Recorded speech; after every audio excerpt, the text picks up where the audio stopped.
everyone, and thank you for joining us for the third session in our World Breastfeeding Week conversation series. Throughout this series, we're exploring the diverse experiences, challenges, and innovations in breastfeeding support across different regions of the world. This year's World Breastfeeding Week theme, Prioritize Breastfeeding, Create Sustainable Support Systems, reminds us that while our settings may differ, the need for equitable, community-centered breastfeeding support is a shared global priority. This session, like the others in the series, is a conversation. We invite you to listen in as our guests reflect on their experiences and insights and share lessons learned in their country's efforts to support breastfeeding families. In today's session, we'll be hearing from two inspiring physicians and breastfeeding advocates, Dr. Andrea Esquivel from Mexico and Dr. Julie Ware from the United States. Dr. Andrea Esquivel is a medical doctor and breastfeeding medicine specialist based in Mexico.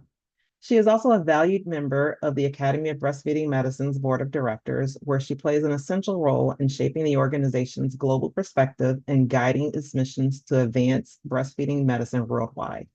In addition to her clinical and educational work, Dr. Esquivel is deeply engaged in initiatives that expand access to high-quality breastfeeding support across Latin America, helping to ensure that care is responsive to the diverse needs of families and communities. Dr. Julie Ware is a board-certified pediatrician and breastfeeding medicine specialist in Cincinnati, Ohio, in the United States. She serves as an associate professor of pediatrics at Cincinnati Children's Hospital Medical Center and the University of Cincinnati.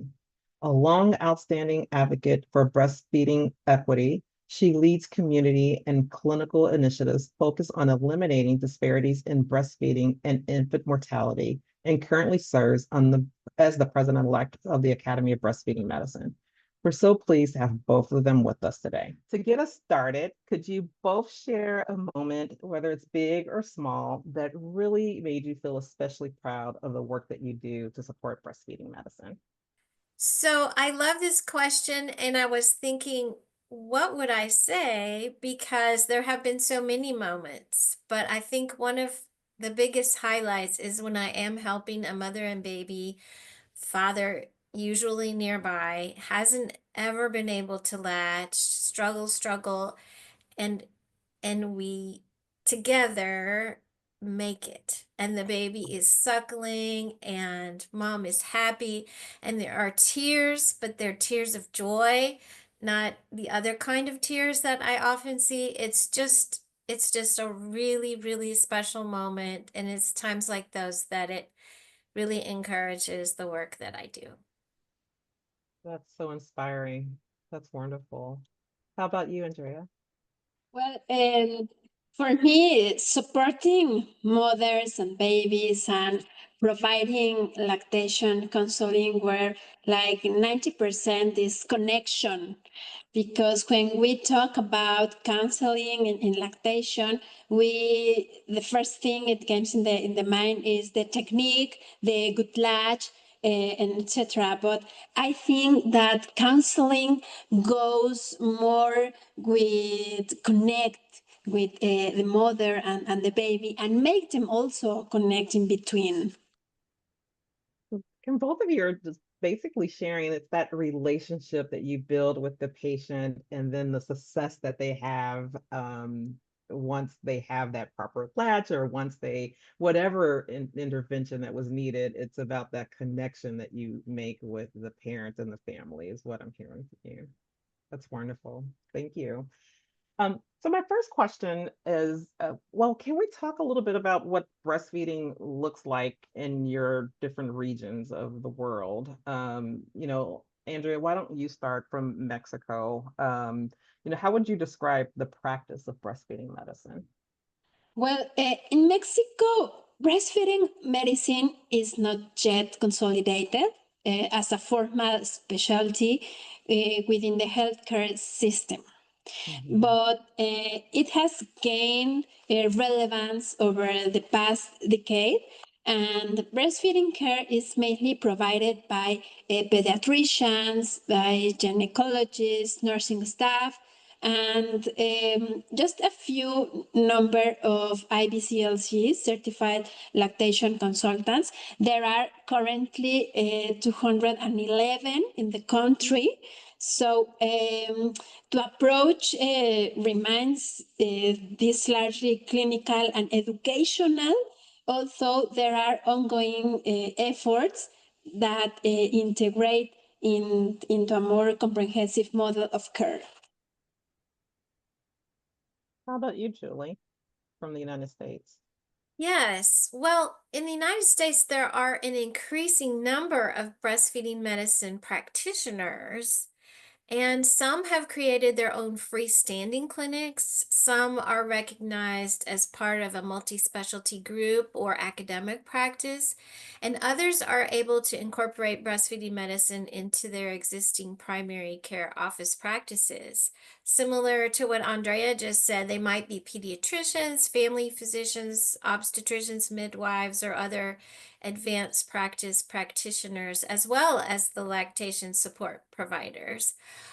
As far as physicians, there are even some in the United States that have developed what they call micro practices, where the practices are very small and may actually be in their own homes. Well, it's kind of a little bit of a common trend that I've heard in other conversations. So far, I've talked with someone from Turkey and also the United Kingdom and Japan, and they've indicated that there isn't this recognized specialty for breastfeeding medicine, and the practice is kind of incorporated into general practice of a pediatrician or gynecologist and family medicine. And then Julie, you bring this perspective from the United States that we are seeing more practicing breastfeeding medicine specialists. Is that more emerging in the United States? Is this a newer shift? Do you have any information around when the practices in the US kind of really started to emerge? Have an exact timeline, but it's definitely growing more and more More and all more. the time. And we have just recently developed a certification program for North America, which is new over the last couple of years. And so that we may be on the verge of seeing more and more people actually become certified through that program, even though it's not yet through the National Board Certification Program yet, but it is on the way. I know that we are soon releasing, and this is actually a little bit of an inside scoop. We have a scope of practice paper that will be published actually on Monday, August 11th. I wonder, Julie and Andrea, both of you being on the board and have had the opportunity to read earlier drafts of that scope of practice, do you see that document having some influence globally to increase more recognition of the specialty of breastfeeding medicine? Definitely, yes. In the specific case in Mexico, we don't have this breastfeeding medicine recognized. It's not officially recognized as a medical specialty or subspecialty. So these tools that ABM brings to us, it's very helpful. However, some universities and hospitals offer some diplomas, some programs, some workshops, but it is not recognized as a specific specialty or subspecialty.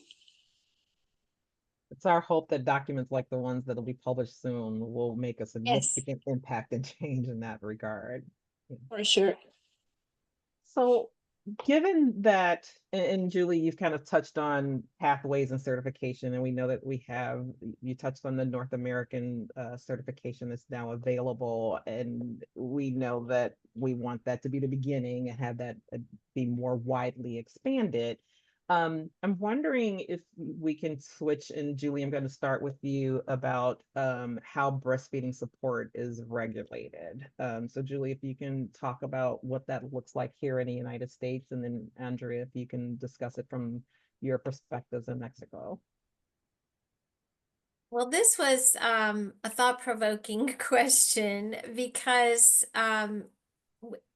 when we started with regulations with breastfeeding really was in 2010 with the Affordable Care Act.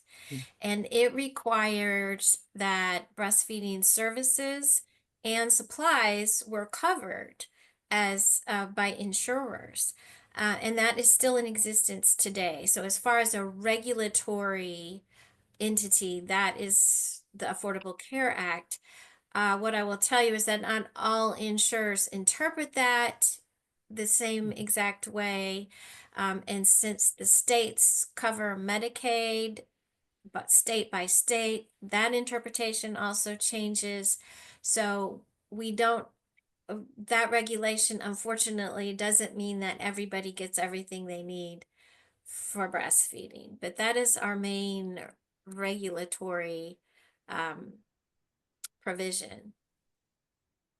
I will say I had my babies shortly after the Affordable Health Care Act, and that interpretation was something that I personally felt and needed to advocate for my insurance carrier to help provide coverage and support for the materials that I needed, especially when returning back to work. So that's really important. Andrea, what about you in Mexico? Well, the only formal pathway is the form of the IBCLC. It's respected, although access to it is limited due to financial and language barriers. There are some national diploma programs offered by academic institutions, public hospitals, but as I said, the profession is not formally recognized as a healthcare role, and the IBCLCs are not officially included in public healthcare staffing structures. Wow. Now, what about the regularly, how is breastfeeding in general? Is there any regulatory policies in Mexico around expectations and requirements in how breastfeeding support is provided or cared for? Yes, we have the breastfeeding support in Mexico is partially regulated through some official laws and standards. We have the NOM 15 that promotes breastfeeding, no, but it's in general, not something specific, no, which just affirms the right to adequate nutrition from birth, but it doesn't go beyond or inside the whole thing of lactation.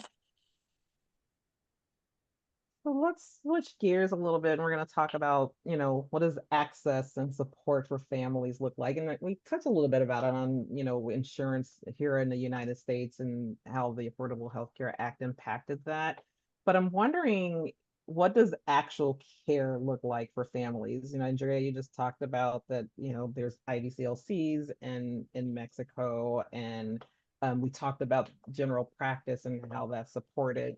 What I really want to get at in this next question is, lactations, the services, are they widely accessible? How do families know how to find you, Andrea, when they are needing the support? They have that baby, they so desperately want to be successful in their breastfeeding journey.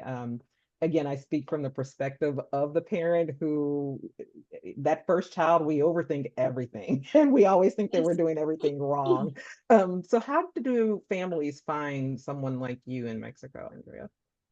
Well, mostly this sometimes it becomes elite medicine, an elite medicine, because not everyone has access to a lactation consultation. Mhm. As it is not covered by insurance, as a result, private medicine plays a very important role. In the public hospitals, they are like sensibilized, but they don't have the specific pathways to treat the mothers and the babies. So that's why I said sometimes it becomes an allied medicine.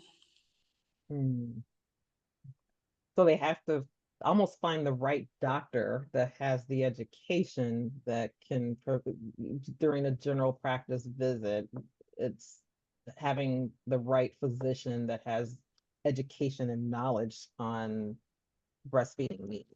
Am I Yes, understanding that correctly? social media plays an important Mm. role because many people look for who knows about breastfeeding, who knows about, and if it's pediatrician or if it's this, I don't know,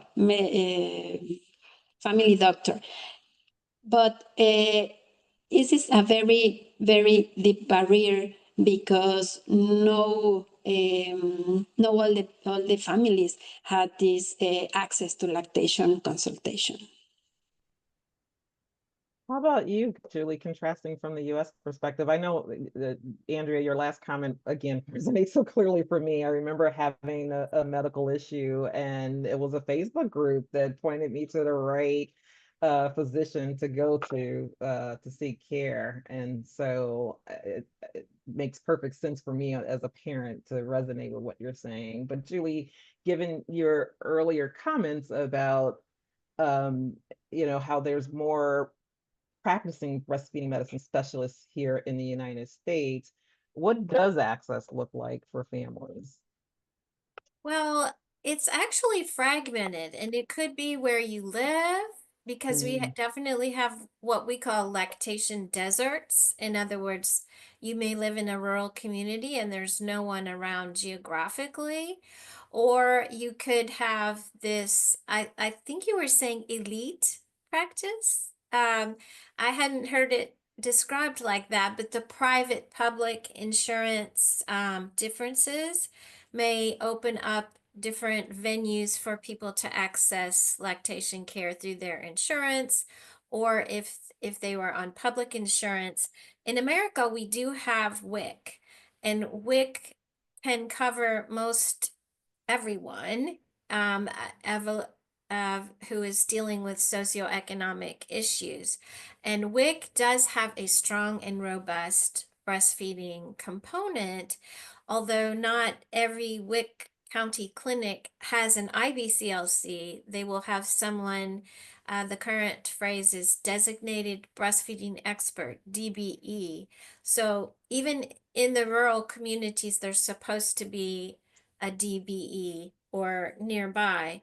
But as far as higher level, so the breastfeeding medicine physician is not going to be everywhere in all communities, nor accessible to everyone. And so what we don't have in the US is a good way to bolster that community support that's so important and kind of ties into that social media question, because it's not just that you need a physician to help you, but you might need your cheerleader group to help you. And those groups often aren't funded and or depend on grants and that sort of thing in the US. So we think of our lactation care in the US as fragmented, and we would like it to be better, as totally accessible to everyone. I think the one thing to add is that we really hope to make it better, because our goal is that every family has a good start in the hospital, ideally a good education prenatally, antenatally in the schools, so all children know that this is the normal way to feed babies. And then once they go home, that we catch them, we don't drop them. They have a good connection with a warm handoff. And so one thing we're working on really hard in pediatrics is for that first visit to be very well defined as far as looking at breastfeeding in that first visit post-discharge, that it happens within 24 to 48 hours, and that we are ready and equipped with either lactation support in the practice or knowing who we're going to refer to if we don't have it within our practice, so that every family has what they need to meet their feeding goals. Wonderful. Now, Julie, when we talk about the role of government and healthcare systems in breastfeeding and professional societies, I know that you touched on the Affordable Healthcare Act here in the US. Andrea, is there anything, is the government involved in any way in Mexico in supporting breastfeeding needs specifically? Well, the federal government, through the Ministry of Health and the Mexican Social Security Institute, promotes breastfeeding throughout educational campaigns, accredited also hospitals, and the staff training. But however, the implementation varies greatly across regions. We don't have like something standardized. Standardized. And well, professional bodies such as the Mexican Academy of Pediatrics, like the civil organizations such as ACLAM, also play a significant role in education more than what the government is doing. Got it. That makes sense. And Julie, I don't know if there's anything more to add from the US perspective beyond the Affordable Health Care Act that you mentioned before. It's more of a wish or a Mhm, dream that government could require payment. So that mhm. right now, again, the fragmentation, if you're an IBCLC and you don't have a license, like you're not also an MD, an RN, a dietitian, but you're an IBCLC that went through another pathway that doesn't have one of those licensure designations, then some states do not recognize that to be covered under the Affordable Care Act. So the government could regulate that all lactation support providers, whether it be high level, whether it be peer counselors, all of those, to be paid, and then it would be accessible to everyone. Because like Andrea was saying, if a family has to, in America anyway, if a family has to pay hundreds of dollars to have a home visit by a very skilled lactation support provider, they just may choose not to use their money for that, and or not be able to do that. So it government should regulate that, but right now we're not in that space. Also, here in Mexico, here anyone with a course, like a 10-hour course, 5 hours course, can offer lactation counseling. And it is something that urgently needs to be regulated and professionalized. Ultimately, with your wish lists, that will increase breastfeeding rates globally. If, there was compensation payment approved and regulated, it would greatly impact the success rates that families have. Um, so let's switch a little bit about what support looks like for you as professionals. What type of support exists as it relates to breastfeeding medicine? I know we've talked about the IBCLC a bit already, but I'd like for you to touch on specific training, networking, what does continuing education looks like for you to support you in your breastfeeding medicine practices. Andrea, would you like to start? Okay, so the access varies greatly depending on the region, socioeconomic status, and the type of institution, if it's public or if it's private. In urban areas, services are more readily available. No? While in the rural or indigenous communities, access is often very, very limited. And then given that access limitation, what does education look like for you? And how are you maintaining your knowledge and your expertise in breastfeeding medicine? Well, it's a very good question because it is also the breastfeeding medicine is also focused in the urban areas and in the private hospitals or clinics. So as I told before, all this cultural, all this lack of access makes the breastfeeding medicine being such as elite. Okay. And what we are specifically doing, the civil organizations are the ones who are supporting this free attention.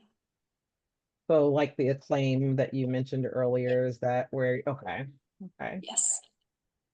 In both in clinical attention, but at the same time in educational programs with the professional care health professional.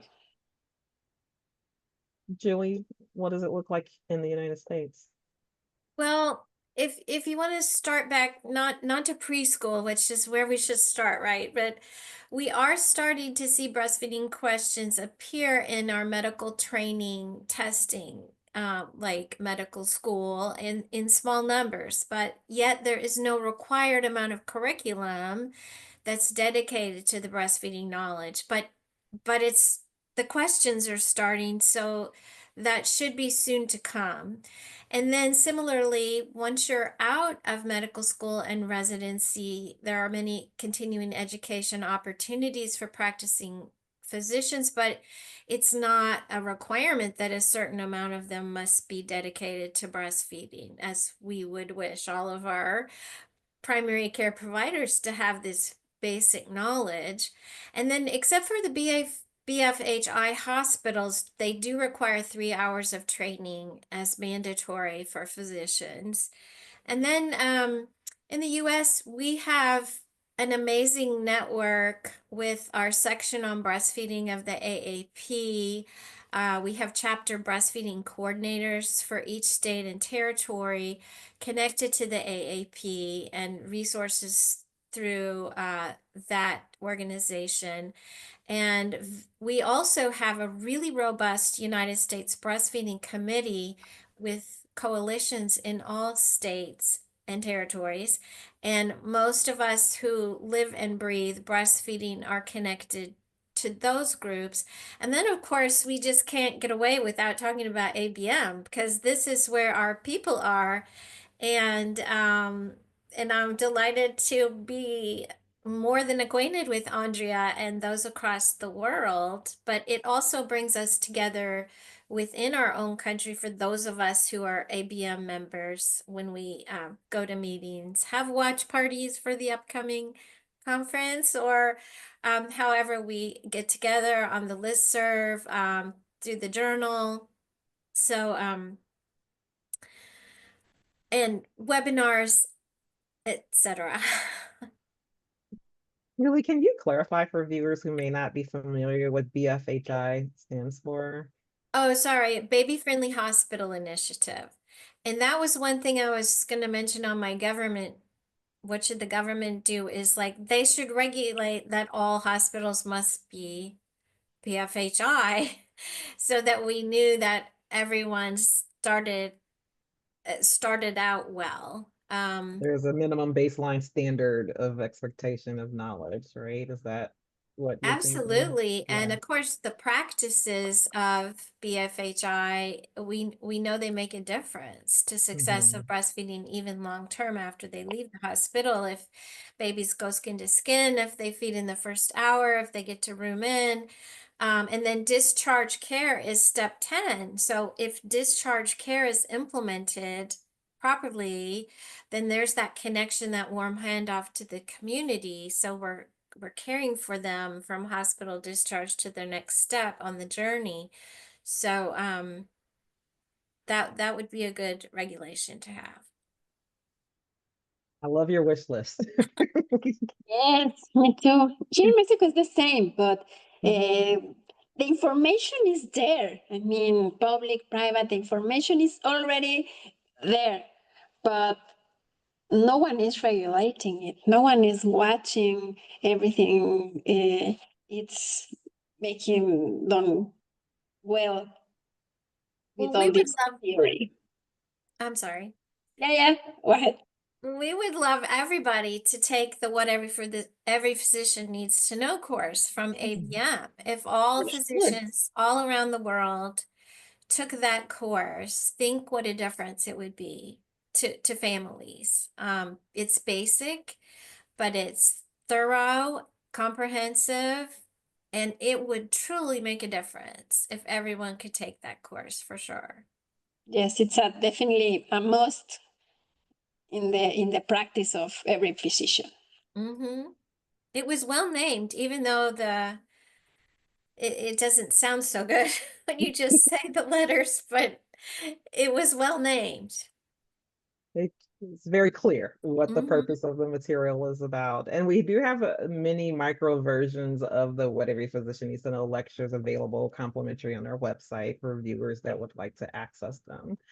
Um, as we kind of wind down, I just have two additional questions that I have for each of you, and really looking at how breastfeeding is viewed from a cultural standpoint in your countries. And are there common myths or barriers and or attitudes that you are seeing? In some of the previous conversations, for example, in Japan, the newer generation of mothers are more focused on balance and not necessarily seeing breastfeeding as the way to maintain that balance of motherhood and other experiences in their life. And so that's impacted their breastfeeding success rates there. And that's kind of a common um, cultural norm. It went from being very normalized to now being viewed as mothers seeking greater balance in their lives. So I'm really interested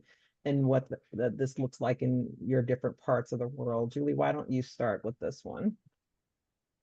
Okay, well, in the United States, 84% of women initiate breastfeeding, but only 25% make it to the 6 months exclusivity that is recommended, and only 35% make it the whole year with any breastfeeding.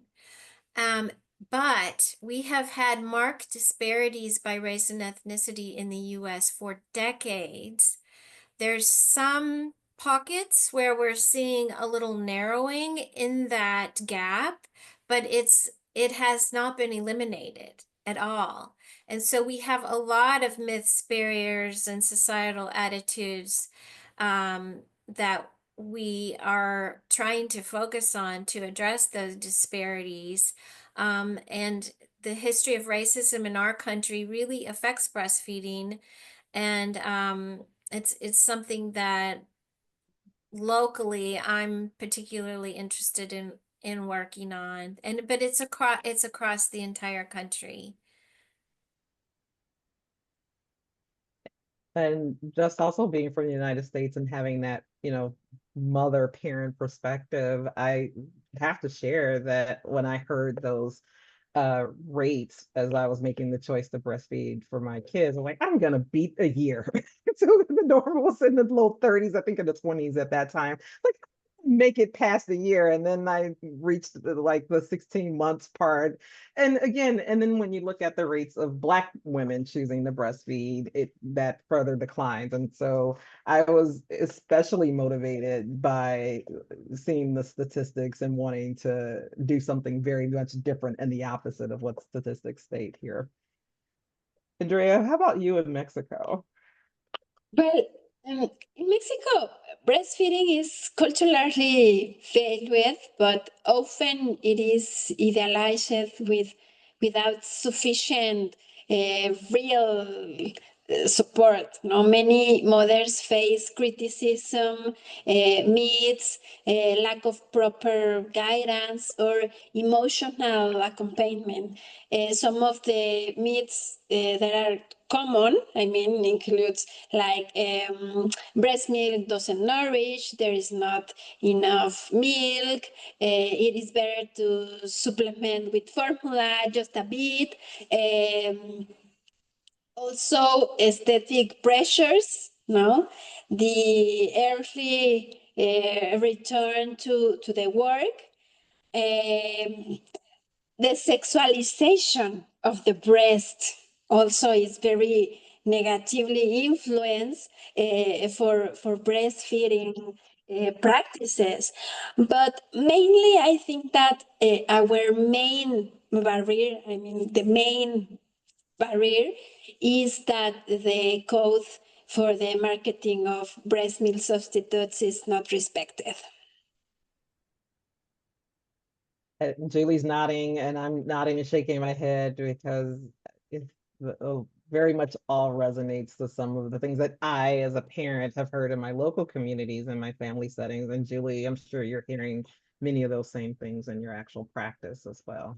So we have some work. My kind of closing question is kind of what are our opportunities? And there's a lot of more work to be done to really raise awareness and focus on normalization. And I think we've come a long way, just from what I've seen from when my kids were, babies. um what are some of the successes or innovations that you are excited about in your regions? And I think we're going to kind of close with that because we've already heard Julie's wish list. So if we could talk about, what are anything else that you'd like to share about your different parts of the world as we get ready to wrap up today. Andrea, if you want to start. Yes, well, I think important achievements include like uh, growing the presence of the IBCLCs or the breastfeeding medicine. I love the ABM because the posture is so scientific. No, as I told before, we have a lot of myths, a lot of things, but the main part is to see the breastfeeding, the lactation as a breastfeeding medicine. So maybe the professionalization and formal recognition of breastfeeding medicine, the effectivity of implementation of the International Code of Marketing of Breast Milk Substitutes, maybe also the integration of breastfeeding into public policies or labor policies, no? Like promising opportunities that include interdisciplinary collaborations, ongoing medical education, innovation, all these scientific programs. We now know that it is not just about breastfeeding, it is about ecology, it is about economics, it is about eco intelligence, it is about persons. It is not just this liquid white or yellow or yellowish white. It is just about many factors when we talk about breastfeeding. So important and very well said, Andrea. That's beautiful. Julie? Yes, well, I just wanted to go back a little bit for my wish list, if I might, to say that the US, I would love to sign on to the code as the only non-code signer. And then, as you say, must be regulated. And then we need paid leave. Uh, Yes. Families can, if they had paid leave, they would have more time with their infants. Some of our moms have to go back when we talk about those disparities, they have to go back to low paying jobs after just a few weeks. And paid leave could make quite a bit of difference. And what I'm really excited about is there's about to be released A Breastfeeding Landscape by the National Academies of Science, Engineering, and Medicine that'll come out soon. And it's focused on the US, but going over the current state of affairs and kind of some recommendations, so how we can do better. And in my own little tiny community, I'm just really proud of our peer support group that grew from just a few moms getting together in 2017 to now meeting weekly with 40 moms who are just cheerleading each other. And one of the first question you asked me, I kind of was reflecting on that. Makes me cry almost every week when they say, I wouldn't be where I am if I hadn't been to this group. So it is a culturally matched group, mostly African American moms. So that disparity, I'm seeing it getting chipped away a little bit by the support of each other. And so I do have hope. And with ABM, we will keep fighting the good fight. Indeed, that's very well said. Thank you so very much, Julie, and Yeah. thank you, Andrea. You said something very important, Julie, the maternity leave. Here in Mexico, the maternity leave is also a major issue. We are only given 3 months if we want to be consistent with the WHO recommendation of exclusive breastfeeding for the first 6 months. It becomes a barrier, and it's not in concordance of what it is supposed to be. No, on top of that, there's the brain drain of talented mothers who have either to leave their jobs or stop breastfeeding. So what is a terrible decision to make, that it is not being supposed to have in the table of this decision. Does Mexico have laws to support moms who are back in the workplace? Because that is something we have worked on in the US that we haven't talked about today. Does Mexico have any provisions for moms when they do go back to work so that they could keep their brain in the job and still provide milk? Not actually. In a very few places, I mean, in public and private offices, but it is not regulated. And in Mexico, we are fighting because the mothers have to pump in the bathroom, in the restroom. So we are pushing a lot for the rights of the kids and the mothers to have these special places to to pump or to breastfeed directly in the workplace. Well, it's one bright spot for us. The Pump Act was just passed. Basically provides what the Affordable Care Act had, that you have a place non-bathroom to pump your milk for all employees. So there are no longer any exclusions except the airline pilots. And they're working on that one. So we can share that with you. Maybe that could be Yes. on the docket for Mexico. Thank you. Thank you both, Dr. Ware and Dr. Esquivel, for such a thoughtful and inspiring conversation. Your insights into breastfeeding medicine in the United States and in Mexico reflect the strength, creativity, and commitment that fuel this global field. To everyone listening, we hope today's dialogue deepened your understanding of both the shared challenges and unique approaches shaping breastfeeding medicine around the world. And be sure to join us for our next session, where we'll travel to the Southern Hemisphere and hear from a colleague in New Zealand. Until then, thanks for tuning in.